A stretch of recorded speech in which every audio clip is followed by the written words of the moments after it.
to Tripura Info News Update. BJP সরকার কেন্দ্রে ও রাজ্যে ক্ষমতায় থাকা সত্ত্বেও অল ত্রিপুরা স্কুল কম্পিউটার শিক্ষক সংগঠনকে বঞ্চিত করা হচ্ছে বলে অভিযোগ উঠেছে। সংগঠনের পক্ষ থেকে দাবি করা হয়েছে, একদিকে আসাম সরকার কম্পিউটার শিক্ষকদের বিভিন্ন দাবি পূরণ করছে, অন্যদিকে ত্রিপুরায় মুখ্যমন্ত্রীর সরকার সেই দাবিগুলি পূরণে উদ্যোগী হচ্ছে না। এই বিষয়কে কেন্দ্র করে সোমবার আগরতলার গান্ধী মূর্তির পাদদেশে মানববন্ধন কর্মসূচি পালন করে সংগঠনটি। তাদের বক্তব্য, আজকের কর্মসূচি শুধুমাত্র একটি নমুনা, আগামী দিনে আরও বৃহত্তর আন্দোলনে নামবেন তারা। পাশাপাশি প্রশ্ন তোলা হয়েছে, এই কর্মসূচির পর আদৌ সরকারের চোখ কান খুলবে কিনা। অন্যদিকে আন্দোলনকারীদের অভিযোগ, নেতামন্ত্রীরা সাধারণ মানুষের সমস্যা দেখেও উপেক্ষা করছেন।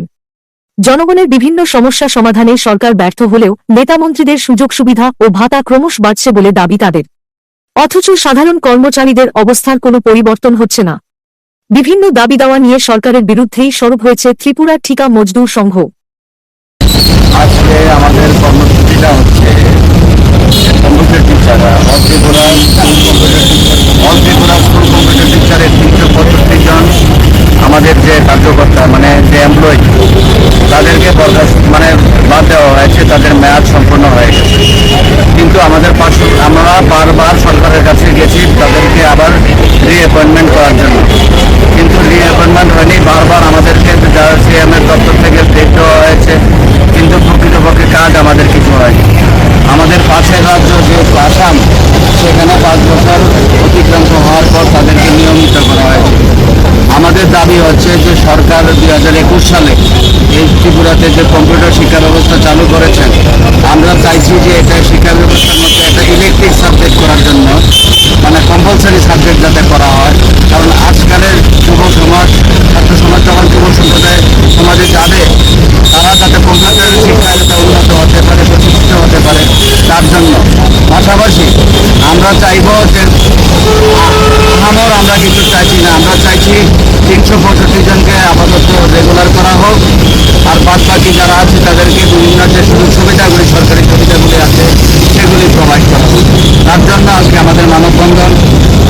আমরা আজকে ধর্নায় বসার কথা ছিল, যেহেতু ডবল ইঞ্জিন সরকার, রাষ্ট্রবাদী সরকার যেখানে আছে, আমরা রাষ্ট্রবাদী সংগঠন, সেখানে আমরা সরকারের কাছে আশা রাখবো যে অচিরেই আমাদের আশা পূরণ হবে। আর যদি না হয়, তার জন্য আমরা সারা ত্রিপুরা থেকে বৃহত্তর আন্দোলনে কেন্দ্রের যে সরকার থাকে কি দিতে হচ্ছে না, তারা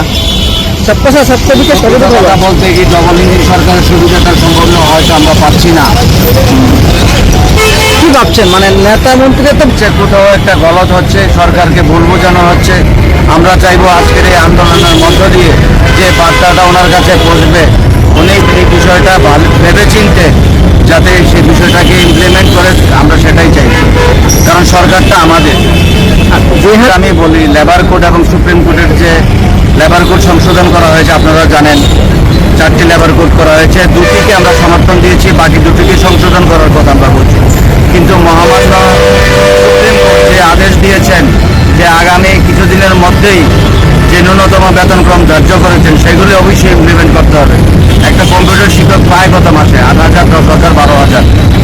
সেই জায়গায় 729 টাকার নিচে কাউকে কোনো প্রকার মানে হাজিরা যদি আমরা বলি, তাহলে কোনো প্রকার হাজিরা 729 টাকার নিচে দেওয়া যাবে না। আমরা বলছি না সবাইকে রেগুলার করো, পাশের রাজ্য যদি করতে পারে, সেখানে ডবল ইঞ্জিন সরকার আছে, মানে ডক্টর হেমন্ত বিশ্ব শর্মাজির সরকার। তো আমরা চাইব মানিক সাহাজি একজন শিক্ষিত এবং এক ত্রিপুরা শ্রেষ্ঠ ত্রিপুরা করার যে স্বপ্ন সরকারের এবং আমাদের, আমরা চাইব তাদেরকে অবিলম্বে যাতে নিয়মিত করা। আপনার পরিচয়টা? আমার পরিচয়, আমি ভারতীয় মজদুর সংঘ ত্রিপুরা প্রদেশের মহামন্ত্রীর দায়িত্ব পালন করছি। নাম তপন কুমার দে। নাম তারা বলি। আপনার পরিচয়টা? আমি উত্তম সরকার, ঢাকা মন্ত্রীর সঙ্গে ত্রিপুরা প্রদেশ সভাপতি। আমরা আজকে ঢাকা মজদুর সংঘ ত্রিপুরা প্রদেশের সহায়তায় অল ত্রিপুরা স্কুল কম্পিউটার শিক্ষক সংঘ নিজেদের দাবি তথা রাজ্যের সমস্ত অংশের শ্রমিকদের দাবি নিয়ে আজকে আমাদের এই মানববন্ধন কর্মসূচি। এই মানববন্ধন কর্মসূচি একদিনে তৈরি হয়নি, প্রেক্ষাপট। আমরা এই আজকে যে মূল 3 দফা দাবি সনদ, এই দাবি সনদ আমরা বিভিন্ন সময়ে সরকারের গোচরে নেওয়ার জন্য প্রেস কনফারেন্স, বিক্ষোভ কর্মসূচি, পথসভা, র্যালি ইত্যাদি বহু কিছু আয়োজন করেছি। তবু আমাদের দাবিগুলি সরকারের দৃষ্টিগোচর হয়নি। তাই আজকে আমরা এই গান্ধী মূর্তির পাদদেশে যেখান দিয়ে রাজ্যের সমস্ত মন্ত্রীরা সচিবালয়ে যায়, সেই জায়গায় দাঁড়িয়ে আমাদের মানববন্ধন কর্মসূচি করছি ওনাদের দৃষ্টি আকর্ষণ করার জন্য। আমাদের প্রথম দাবি রাজ্যের সমস্ত শ্রমিক কর্মচারীর স্বার্থে এবং মোদিজির যে স্বপ্ন নতুন 4টি লেবার কোড, সেই লেবার কোড ত্রিপুরাতে অতি সত্বর চালু করা। এই লেবার যে আইটেমটা, এটা যেহেতু কনকারেন্ট লিস্টের ম্যাটার, তাই এটা কেন্দ্রীয় সরকার তো চালু করেছেন, পাশাপাশি একটা রাজ্যে চালু করতে গেলে রাজ্য সরকারের সম্মতি প্রয়োজন। আমাদের কেন্দ্রের রাষ্ট্রবাদী সরকার যখন এই জনগণতি লেবার কোড চালু করেছেন, আমরা বিশ্বাসী রাজ্যের রাষ্ট্রবাদী সরকারও প্রধানমন্ত্রী মোদীজির স্বপ্নকে বাস্তবায়িত করার লক্ষ্যে এবং রাজ্যের অর্থনীতিকে এগিয়ে নিয়ে যাওয়ার লক্ষ্যে লেবার কোড 2026 ত্রিপুরাতে চালু করবে। আমাদের দ্বিতীয় দাবি কম্পিউটার প্রশিক্ষকদের নিয়ে। আজকে আমরা জানি ত্রিপুরাতে 4 দফায় কম্পিউটার প্রশিক্ষক নিযুক্ত হয়েছিল। 2021 সালে প্রথম দফায় 365 জন কম্পিউটার শিক্ষক নিযুক্ত হয়েছিল। এর 5 বছর মেয়াদকাল শেষ হয় 2026 সালে 31শে মার্চ। তখন থেকে আজ পর্যন্ত এই 365 জন কম্পিউটার শিক্ষকরা বেকার অবস্থায় রয়েছে। সেই সাথে 365টি স্কুল যেখানে কম্পিউটার শিক্ষা প্রদান করা হতো, সেই স্কুলের ছাত্ররা কম্পিউটার শিক্ষক বিহীন হয়ে রয়েছে। ডিজিটাল ইন্ডিয়া তথা ডিজিটাল ত্রিপুরার স্বপ্ন এই স্কুলগুলিতে বাস্তবে অধুরা রয়ে গেছে। আমরাও জানি ত্রিপুরাতে 4000-এর উপর স্কুল আছে এবং প্রতিটি স্কুলে যেদিন ডিজিটাল শিক্ষা প্রসারে আইসিটি কম্পিউটার শিক্ষক নিযুক্ত হবে বাস্তবিক অর্থে, সেদিন ত্রিপুরাতে ডিজিটাল শিক্ষার সঠিক ব্যবহার হবে। আমরা সেই লক্ষ্যে পার্শ্ববর্তী রাজ্য আসামের উদাহরণ দিয়ে বলছি, পার্শ্ববর্তী রাজ্য আসাম সরকারও নিজেদের রাজ্যে 5 বছর এজেন্সির মারফতে প্রথম ব্যাচ সম্পন্ন হওয়ার পর তাদেরকে 2025 সালের অক্টোবর মাসে 1089 জন কম্পিউটার প্রশিক্ষককে তাদের রাজ্যে সমগ্র শিক্ষা প্রকল্পের অধীনে সরাসরি নিয়ে নিয়েছে। তদ্রূপ এটার কেন্দ্রীয় নির্দেশিকা, তদ্রূপ আমাদের দাবি কেন্দ্রীয় নির্দেশিকা মোতাবেক এবং আমাদের পার্শ্ববর্তী রাজ্য আসাম তথা ভারতের অন্যান্য আরও 7-8টি রাষ্ট্রপতি সরকার যেভাবে সমগ্র শিক্ষা প্রকল্পের শিক্ষক আর এই কম্পিউটার শিক্ষকদের সমগ্র শিক্ষা প্রকল্পের অধীনে নিয়েছেন 5 বছর পূর্তির পর, ঠিক সেইভাবে আমাদের এই 365 জনের যে প্রথম ব্যাচ, এই ব্যাচটাকে সমগ্র শিক্ষা প্রকল্পের অধীনে নিতে, এটা আমাদের দ্বিতীয় দাবি। এবছর 1 বছর পর নিযুক্ত হয়েছে, এই ব্যাচগুলি নিজেদের 5 বছর সময়কাল পূর্তির পরে ঠিক এইভাবে যেন প্রতিটি ব্যাচকে রাজ্য সরকার সমগ্র শিক্ষা দপ্তরের অধীনে নিয়ে নেয়।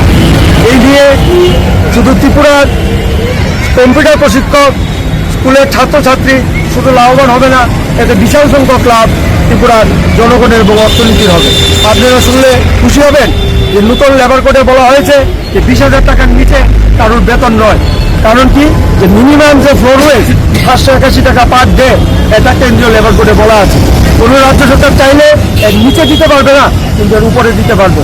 আপনারা জানেন আমাদের রাজ্যে বিভিন্ন আনস্কিল লেবারদের মজুরি এখনো 46 টাকাতে রয়ে গেছে। যেমন আমরা সাফাই কর্মীর কথা যদি বলি, আর যে জায়গায় আমাদের কম্পিউটার প্রশিক্ষক ওরা স্কিলড পর্যায়ে পড়ে, ওদের যে মজুরি সেটা 832 টাকার মতো প্রতিদিন এবং মাসে কাউন্টে 26 দিন। তাই আপনারা বুঝতেই পারছেন 10,000 টাকা থেকে বেড়ে এক একজনের বেতন কোথায় যাবে। তাই আমাদের দাবি লেবার কোডটাকে অতি সত্বর ত্রিপুরাতে চালু করতে হবে এবং এই সমগ্র শিক্ষা প্রকল্পের অধীনে 365 জন শিক্ষকের প্রথম দেশ থেকে যথাশীঘ্র নিতে হবে।